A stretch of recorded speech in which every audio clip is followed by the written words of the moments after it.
Montgomery County 911, where's your emergency? 203 South Madison Street, In what town? Darlington. Hey, what's going on there? I just stabbed myself and I killed my two children. You stabbed yourself and killed your two children? Mm-hmm. La voix que vous venez d'entendre est celle de Brandy Worley, qui, le 17 novembre 2016, à 4h35 du matin, a composé le 911 et, très calmement, a dit au répartiteur qu'elle avait assassiné ses deux enfants. Prenez place au tribunal de circuit de Montgomery, où le juge Harry Siamas préside l'affaire glaçante de la mère de l'Indiana, qui a poignardé et assassiné ses enfants quelques heures seulement après que son mari a demandé le divorce. Les nouvelles de dernière heure suivantes. Des détails effrayants sont publiés dans les documents du tribunal ce soir, à propos des meurtres d'un jeune frère et d'une jeune sœur dans le comté de Montgomery. La mère des enfants avoue à la police.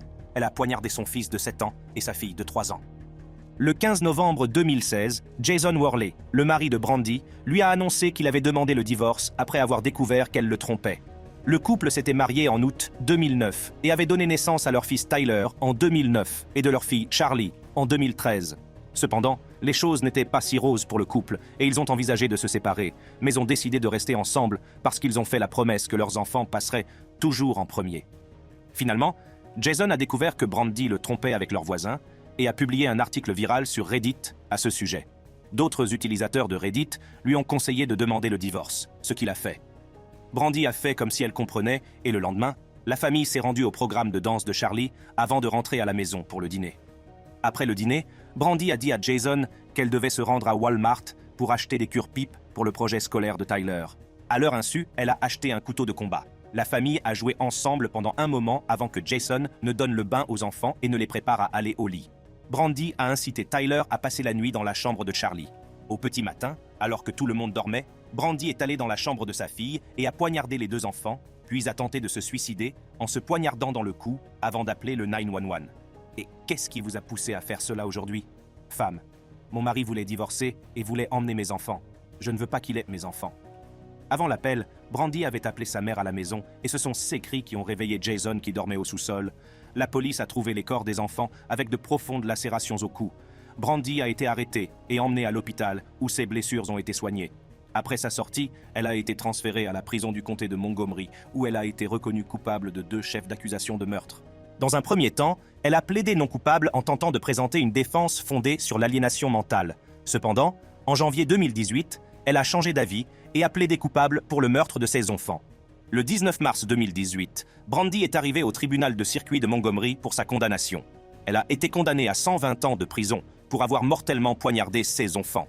Le juge Siamas lui a accordé la possibilité de s'exprimer lors de sa condamnation, mais elle a refusé.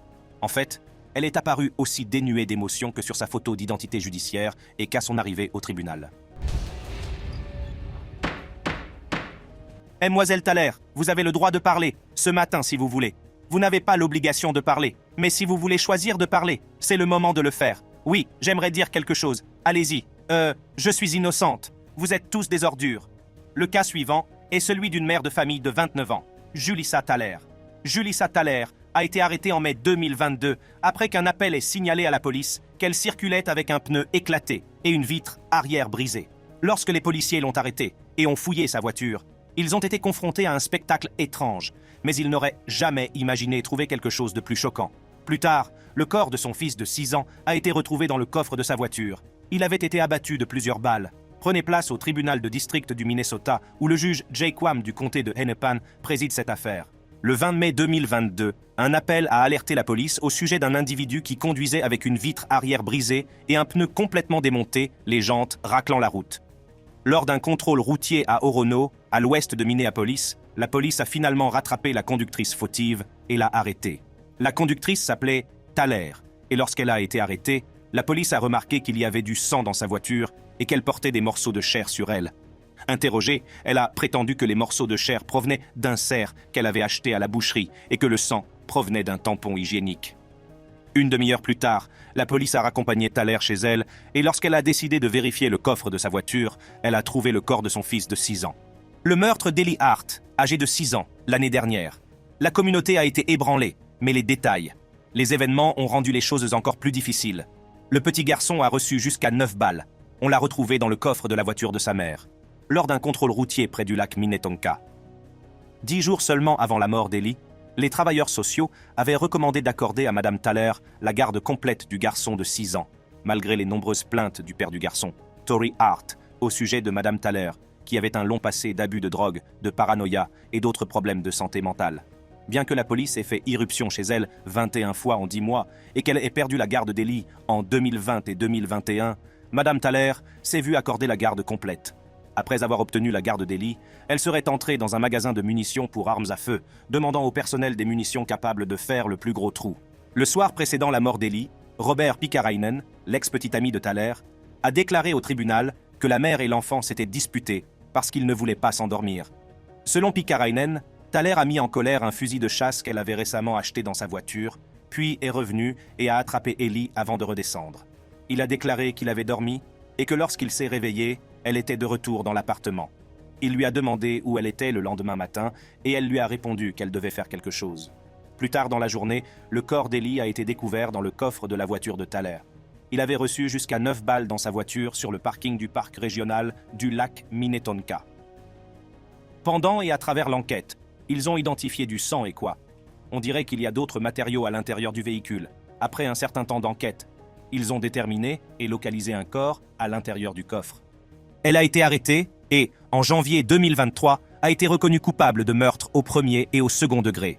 Son équipe de défense a déclaré qu'elle était innocente, car il n'y avait aucune preuve qu'elle avait effectivement pointé l'arme sur l'enfant et l'avait abattu. Le 16 février 2023, le juge Jake Wham a condamné Thaler à la prison à vie sans possibilité de libération conditionnelle. Juste avant sa condamnation, elle a eu la possibilité de s'exprimer et dans un geste audacieux, elle a dit ceci: « Oui, j'aimerais dire quelque chose. Allez-y, je suis innocent. Allez tous vous faire foutre. Vous êtes des ordures. » Le juge réagit à ces propos et dit: « Mademoiselle Thaler, je ne sais pas si c'est approprié ici. » Ce à quoi elle répond: « Désolé, je vous ai dit ce que quelqu'un d'autre ne peut pas dire. » Rien de ce que je fais ne rendrait justice à cette situation. Rien de ce que je fais ne soulage la douleur. Ce que vous avez causé en faisant cela. Mais ce qui est, selon la loi, est juste une peine, juste pour ce que vous avez fait. Et tout ce que vous avez dit, c'est la prison à vie sans possibilité de libération conditionnelle. Elle ne semblait pas avoir de remords et avait la tête baissée lorsque le juge a lu sa sentence. Alors que la procédure judiciaire se termine et que tout le monde sort du tribunal Thaler est vu en train de montrer furtivement un doigt d'honneur à la caméra. C'est une peine juste. Je veux dire, nous avons 4 victimes qui ont été sauvagement poignardées et assassinées. Je pense donc qu'ils représentent la justice. Pour ces 4 petits bébés, nous nous rendons ensuite au tribunal pénal du comté de Shelby, où le juge James LaMay préside l'affaire de Shanintia Gardner, une mère de 35 ans qui, le 1er juillet 2016, a assassiné 4 de ses 5 enfants dans leur appartement du comté de Shelby. Lorsque la police est arrivée sur les lieux, les corps des enfants ont été retrouvés avec de graves blessures à l'arme blanche, l'aîné ayant seulement réussi à s'échapper. Il s'agit de Shanintia Gardner, une mère du Tennessee qui a brutalement poignardé et assassiné 4 de ses enfants en leur tranchant la gorge. Bien que son équipe de défense ait fait valoir qu'elle souffrait d'une maladie mentale, le juge James LaMay a rejeté l'argument de l'aliénation mentale et Gardner a été condamné pour 20 chefs d'accusation, notamment pour meurtre au premier degré, maltraitance d'enfants, négligence d'enfants et mise en danger d'enfants. Lorsque l'histoire des 4 jeunes enfants assassinés par leur mère a été rendue publique, la nation était incrédule. Shanintia Gardner semblait être une mère formidable jusqu'à ce qu'elle égorge ses 4 plus jeunes enfants. Notre communauté a subi le plus grand acte de malveillance, ce que nous avons vu aujourd'hui. Nous avons été appelés sur les lieux d'un événement tragique, où nous avons 4 jeunes enfants qui ont été tués. Les 4 victimes étaient Talen, 4 ans, Sia, 3 ans, Savi, 2 ans, et Yazi, 6 mois. 2 des enfants ont été retrouvés morts dans une chambre à coucher et 2 autres dans le salon, le corps de Yazi étant encore dans son siège auto. L'aîné des enfants, Dalen Clayton, âgé de 7 ans à l'époque et issu d'une précédente relation, s'est enfui de l'appartement indemne et a alerté les voisins. Les voisins ont déclaré avoir vu Gardner sortir de l'appartement avec un grand couteau à la main avant de retourner chez elle. Elle aurait également contacté son mari, Martin Gardner, le père des 4 enfants qu'elle avait assassinés avant l'arrivée de la police. Elle a avoué le meurtre de ses 16 enfants avant d'être arrêtée et placée en détention. Lors d'un procès sans jury, l'équipe de défense de Mme Gardner a soutenu qu'elle était atteinte de schizophrénie paranoïaque et qu'elle avait des antécédents de troubles mentaux. Ils ont même cité un incident survenu en 2015, au cours duquel Madame Gardner s'était montrée extrêmement paranoïaque, car elle avait l'impression que quelqu'un essayait de lui faire du mal, à elle et à sa famille. Ce jour-là, elle aurait quitté son travail très tôt pour aller chercher 16 enfants. Il était déjà tard dans la nuit lorsqu'elle a appelé son mari, Martin Gardner, pour lui dire ce qu'elle ressentait. À ce moment-là, elle se trouvait déjà à Corinth, dans le Mississippi, à une centaine de kilomètres de leur lieu de résidence.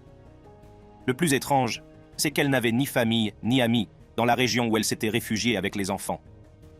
Le procureur général Eric Christensen a toutefois déclaré qu'elle était consciente de ces actes. Notre position depuis le premier jour est qu'elle souffre d'une maladie mentale, mais nous avons toujours pensé qu'elle pouvait se rendre compte du caractère répréhensible de ses actes, a-t-il déclaré. Notre objectif était d'obtenir justice pour ces 4 bébés, Talen, Sia, Savi et Yaji. Je veux dire, il n'y a vraiment pas de mots pour ce qui a été vu. On peut voir ce que les agents qui ont répondu à l'appel ont fait, toutes ces années plus tard, et vous savez, leurs émotions. Et c'est comme si c'était hier pour eux. Le juge Lamy, quant à lui, a également rejeté l'argument de l'aliénation mentale, la jugeant coupable du crime, tout en affirmant qu'il pensait qu'elle avait des problèmes mentaux, mais qu'elle ne traversait pas d'épisodes psychologiques le jour des meurtres. Coupable sur plusieurs chefs d'accusation, un juge a rendu son verdict aujourd'hui, dire que Shanintia Gardner était capable, pour apprécier la culpabilité de ses actions, quand elle a poignardé à mort ses 4 jeunes enfants. 5 ans après la mort de ses enfants, Gardner a été condamné, en février 2022, à la prison à vie pour l'ensemble des 20 chefs d'accusation, avec possibilité de libération conditionnelle après avoir purgé un total de 51 ans. Je vous déclare coupable de meurtre au premier degré, et vous condamnez à la perpétuité, avec possibilité de libération conditionnelle. Lorsque le juge a lu sa sentence, Gardner est restée assise, sans manifester la moindre émotion, peut-être pleinement consciente de la gravité de son crime et des conséquences qui s'en suivaient. Ce jour-là, cet enfant a été trouvé dans un sac dans une boîte, sur le côté de Meadowbrook Drive, pas très loin de chez moi à l'époque. L'autopsie montre que l'enfant était vivant et viable quand il a été placé là.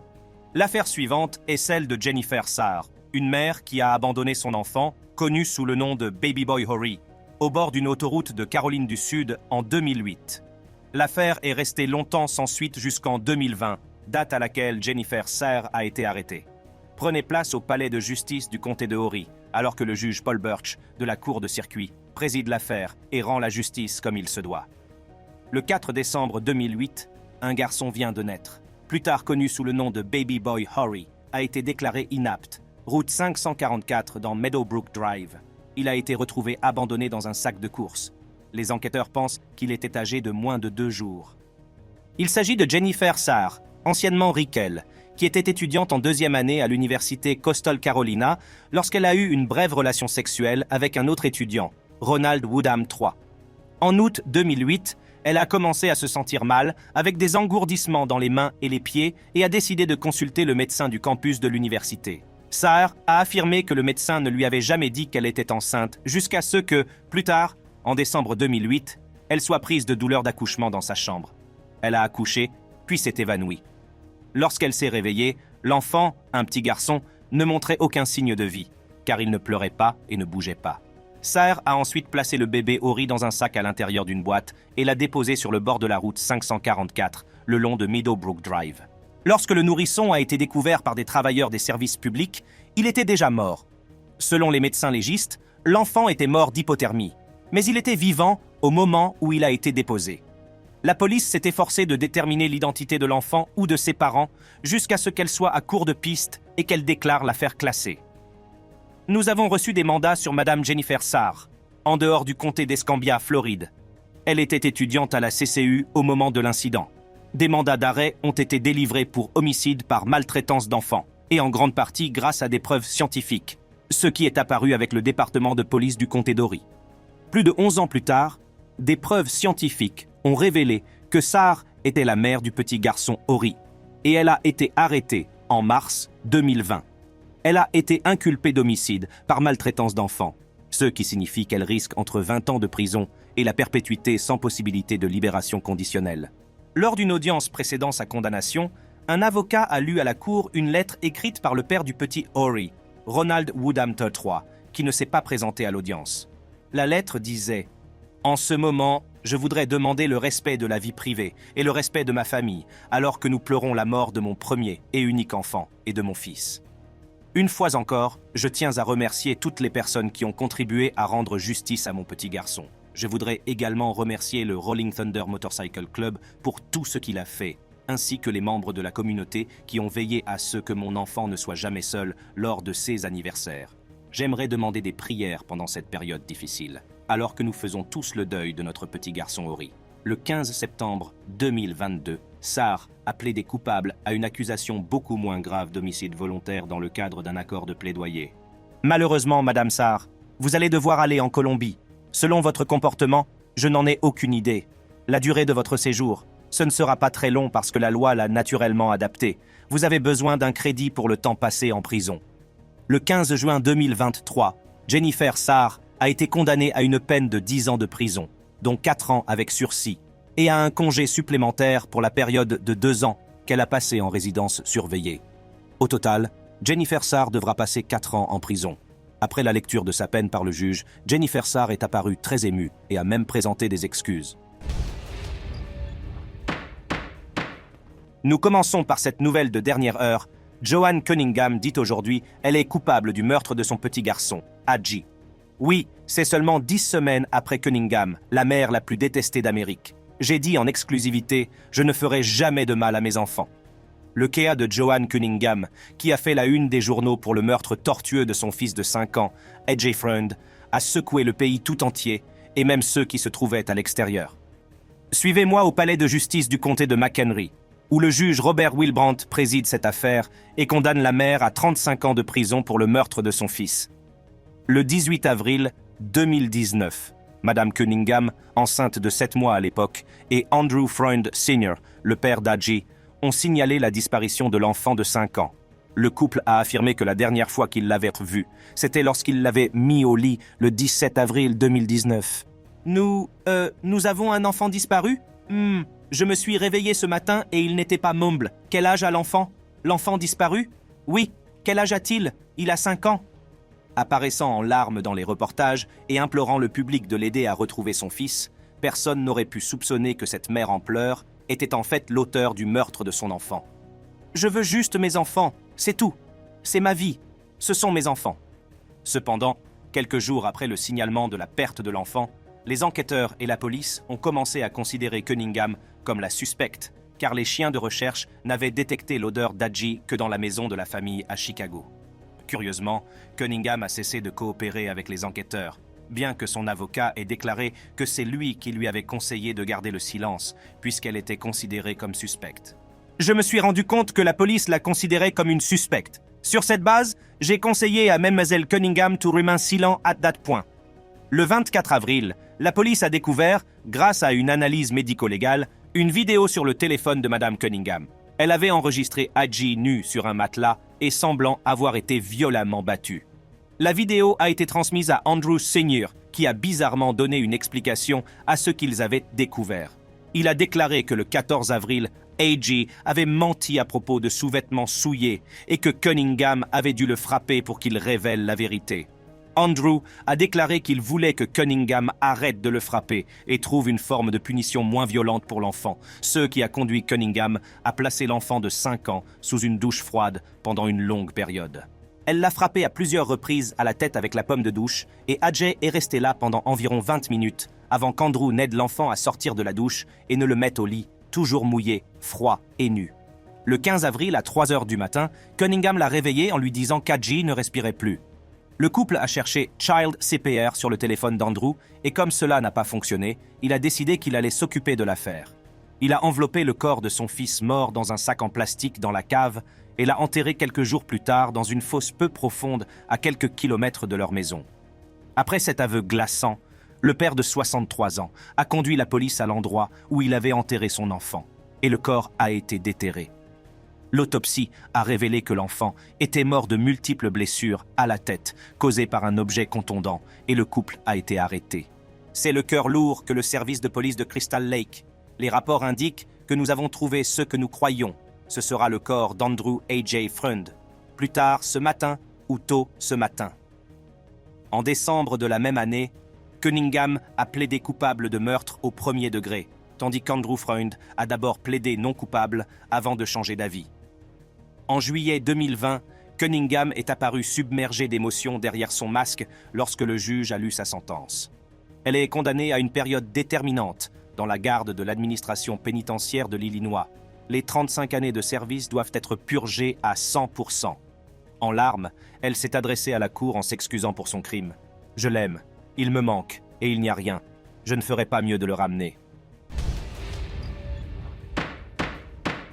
Une mère de Nashua accusée de meurtre. En relation avec le décès de sa fille de 3 ans, il est prévu qu'il soit confronté au juge aujourd'hui. Le bureau du procureur général déclare que Kathleen Marin, agression de sa fille Brielle Gage à plusieurs reprises. La jeune fille est décédée en novembre d'un traumatisme contondant. Décrite comme une affaire sans précédent par les procureurs, la jeune mère Kathleen Marin a été condamnée par le juge Charles Temple de la Cour supérieure du comté de Hillsborough à une peine de 45 ans de prison, voire à la perpétuité. Marine a été reconnue coupable de meurtre au second degré dans la mort de sa fille de 3 ans, Brielle Gage, qui a succombé à des blessures par objet contondant après avoir été violemment battue. Le 25 novembre 2014, la police de Nashua a reçu un appel médical d'une personne résidant au 14 Oak Street à Nashua. Une équipe médicale est immédiatement arrivée au domicile pour trouver un enfant de 3 ans gravement battu. Brielle Gage a été immédiatement transportée d'urgence à l'hôpital, mais elle a malheureusement été déclarée morte plus tard, victime d'un traumatisme contondant. Sa mort a été considérée comme un homicide et la police est immédiatement entrée en action et a arrêté sa mère, Kathleen Marin. La mère a avoué qu'elle avait battu son enfant à mort parce qu'elle s'était mouillée et qu'elle était allée dans la cuisine la nuit pour chercher de la nourriture. Une mère du New Hampshire est en état d'arrestation ce soir, accusée d'avoir assassiné sa propre fille de 3 ans. Brielle Gage a été transportée d'urgence à l'hôpital, 2 jours avant Thanksgiving, et comme l'explique Paul Burton, les voisins ne se doutaient pas qu'il y avait des problèmes dans la famille. Selon le procureur général adjoint Jeffrey Strelzin, l'autopsie a révélé que Brielle Gage avait subi plus de 50 blessures, l'enfant présentant des ecchymoses de la tête aux pieds. Ses oreilles et son visage présentaient de multiples contusions. Elle avait également des côtes cassées, un hématome sous-dural à la tête et des poumons meurtris. Il a déclaré que Marin avait attaqué l'enfant à 2 reprises et l'avait projeté contre des meubles et même à l'autre bout de la pièce. Comme si cela n'était pas assez horrible, la mère frappait continuellement la tête de l'enfant sur le sol, la battant si violemment que Marin elle-même avait des ecchymoses sur la main et l'orteil. Pendant ce temps, le petit ami de Marin, Michael Rivera, qui a témoigné au cours du procès, a déclaré qu'il avait été témoin des violences, mais qu'il s'était rendormi pendant que Marin continuait d'attaquer sa fille. La pauvre enfant a été laissée sur le sol avant que l'appel d'urgence ne soit finalement passé. Il s'avère que Brielle n'était pas la première enfant à subir des violences physiques de la part de Kathleen Marin. En fait, la division de l'enfance, de la jeunesse et de la famille avait enquêté sur 10 cas différents de maltraitance et de négligence à l'encontre de Kathleen Marin. Elle maltraitait fréquemment ses autres enfants et, chaque fois que les cas étaient signalés, elle encourageait ses enfants à mentir à la police. Elle avait 5 enfants à l'époque, âgés de 8, 6, 4, 3 et 9 mois, qui vivaient dans la même maison que son petit ami. La division de l'enfance, de la jeunesse et de la famille avait signalé des cas de maltraitance, et les enfants ont admis que Marin et son petit ami utilisaient fréquemment des ceintures sur eux. L'un des enfants a également déclaré qu'il n'était autorisé à manger qu'1 fois par jour. Le garçon de 8 ans devait s'agenouiller pendant 1 heure, jusqu'à ce que ses genoux soient meurtris. Les 4 enfants, y compris le bébé de 9 mois, présentaient des ecchymoses sur différentes parties de leur corps et, lorsqu'elle a été interrogée à ce sujet, Marin a menti en disant que la fillette de 3 ans, qui avait une ecchymose sur le visage, était née ainsi. Plus tard, elle a affirmé avoir dormi sur ses jouets ou être tombée dessus, et que certaines des ecchymoses relevées sur les enfants étaient dues à des bagarres entre eux. Finalement, Rivera et elle ont été arrêtés, et les enfants ont été placés sous protection. 6 mois après sa libération, elle a battu Brielle à mort. En août 2016, elle a été reconnue coupable du meurtre au second degré de l'enfant de 3 ans et le juge Charles Temple a présidé à sa condamnation. Avant la condamnation de Marin, le juge Charles Temple a déclaré que, quelle que soit la peine décidée, il n'y aurait absolument rien à célébrer aujourd'hui. Au contraire, il a encouragé les proches de Brielle à se souvenir de sa vie en se concentrant sur son anniversaire plutôt que sur sa mort, et a accepté qu'il n'y ait pas de funérailles pour l'enfant. Il est temps de tourner la page sur sa mort. Il est temps de célébrer cette belle petite âme, qui méritait tellement plus dans la vie. Marie a été condamnée à une peine de 45 ans de prison à perpétuité. ce que le procureur général adjoint Jeffrey Strelzin a jugé équitable. Quelqu'un qui a fait quelque chose d'absolument inqualifiable. On lui a rendu un peu de justice, et je parle d'une certaine mesure de justice parce que, quoi qu'il en soit, cet enfant de 3 ans est toujours mort, et elle mourut d'une mort atroce. Alors que le juge Temple lit sa sentence, Marin est vu de dos, les épaules tremblantes, alors qu'elle fond en larmes. Si vous pensez que ces histoires montrent à quel point les gens peuvent être cruels, attendez de voir sur votre écran ce que je raconte dans la prochaine vidéo.